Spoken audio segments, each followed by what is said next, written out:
Vidéojeu.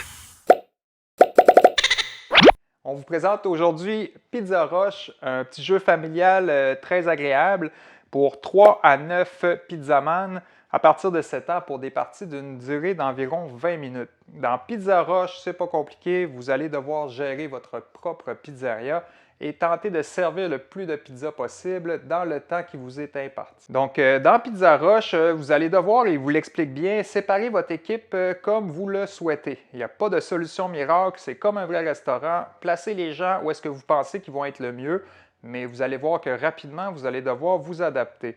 Donc, chaque partie dure 6 minutes.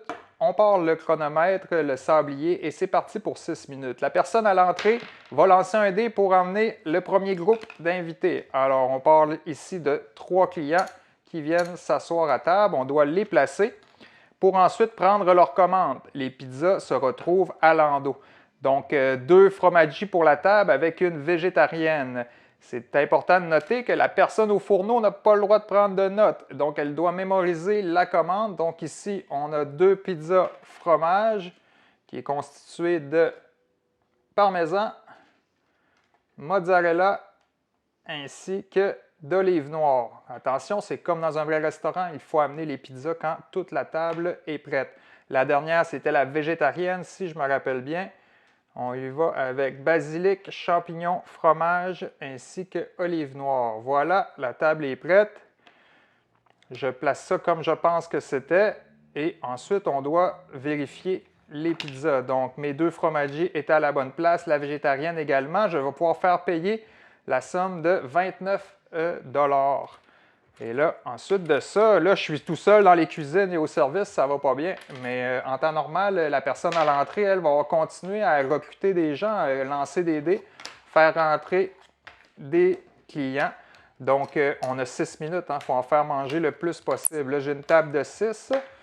Donc, on va prendre les commandes ensuite comme ça pour ensuite les retourner, les donner au pizzaolo qui va devoir les faire pendant que quelqu'un vient desservir.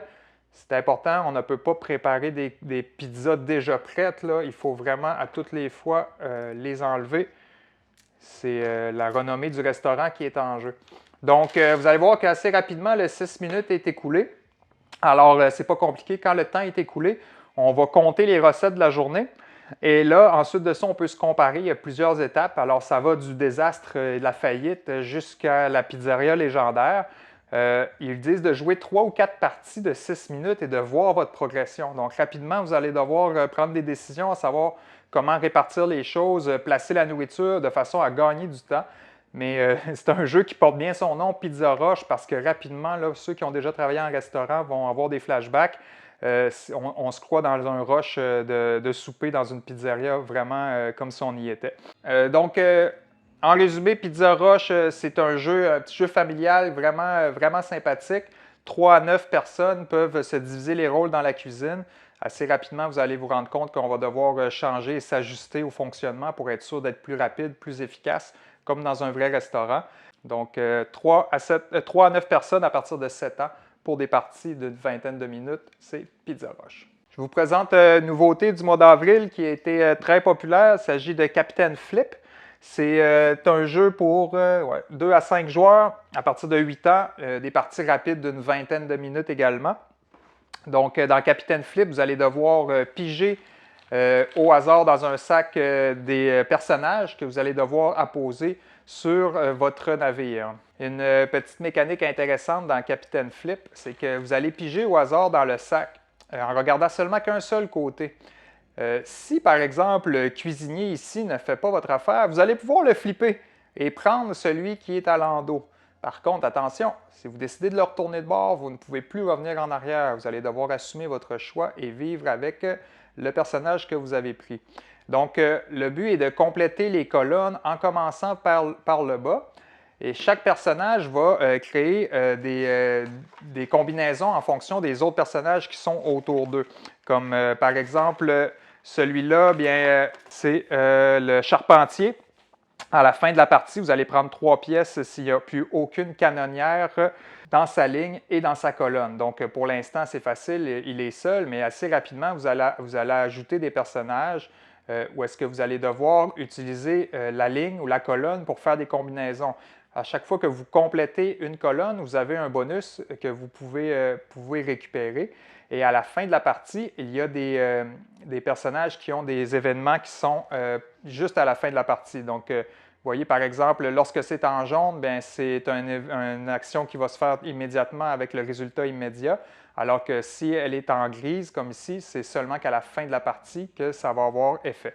En résumé, Capitaine Flip, un petit jeu familial vraiment sympathique d'une vingtaine de minutes pour 2 à 5 joueurs. Je vous ai présenté aujourd'hui le plateau D, mais sachez qu'il y en a 4 différents à l'intérieur de la boîte, donc ça offre des variantes à chaque partie.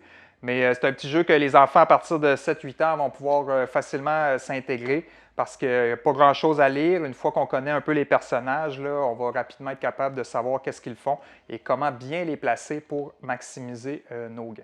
Donc, c'est Capitaine Flip pour 2 à 5 moussaillons. Je vous présente maintenant Détective Charlie, un autre jeu familial qui s'adresse à 1 à 5 détectives. C'est un jeu auquel j'ai joué avec mes enfants en fin de semaine. Ça a été unanime. Les deux, 5 et 9 ans, ont beaucoup apprécié leur expérience. Donc, dans Détective Charlie, ce qu'on vous propose dans cette boîte-là, c'est 6 enquêtes que vous allez devoir résoudre avec les enfants. Donc, le Détective Charlie qu'on voit ici va devoir se déplacer sur l'île pour résoudre la première enquête.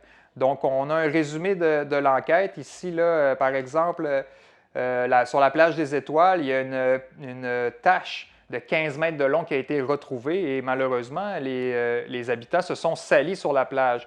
Donc, on va rencontrer notre premier témoin qui nous explique un peu ce qui s'est passé. Et ensuite de ça, l'enquête débute. Donc, on va lancer un dé. Et selon le résultat du dé, voyez-vous, parfois, vous allez avoir un petit chronomètre qui apparaît. Il y a 1 heure de passé. Donc, le temps, comme dans toute enquête, le temps est très précieux pour les détectives. Donc, ici, ça m'indique que je dois avancer d'1 heure, mais je peux aller me placer sur n'importe quel endroit de l'île et interroger le témoin. Donc, par exemple, ici, Charlie arrive à l'endroit numéro 7. On va rencontrer Marie-Mouette qui va nous donner un élément de l'enquête. Cet élément-là peut nous être utile immédiatement ou peut-être seulement que plus tard lorsqu'on va le coupler avec d'autres indices qu'on va récupérer. Donc, on va se promener comme ça tour à tour. C'est coopératif, donc toute la famille travaille ensemble. Puis, on va essayer de se rappeler des endroits où est-ce qu'on est allé pour ne pas perdre du précieux temps à retourner à des endroits, des gens qu'on a déjà vus. Certains éléments vont même nous donner des indices supplémentaires qu'on va pouvoir prendre au moment opportun. Et il va falloir, avec ces indices-là, réussir à éliminer des suspects un à un en les retournant tout simplement. Donc, facilement, rapidement, on va passer de 8 à 5, à 4, à 3 pour ultimement arriver à un seul suspect. Et là, lorsqu'il nous reste un seul suspect, on va pouvoir ouvrir la petite enveloppe scellée qui va nous révéler si on a le bon coupable ou si on s'apprête à emprisonner un innocent. C'est Détective Charlie pour des enfants de 7 ans et plus. Là, en fait, c'est l'âge de lecture, mais un plus jeune là, de 5-6 ans avec des plus vieux va être capable de s'amuser et de contribuer à l'enquête. Il se joue très bien en solo, sinon il est coopératif. Pour à peu près 25 à 30 minutes par enquête, je vous rappelle que la boîte offre 6 enquêtes et il y a une extension qui vient tout juste de sortir. Donc, c'est Détective Charlie. Lis le jeu.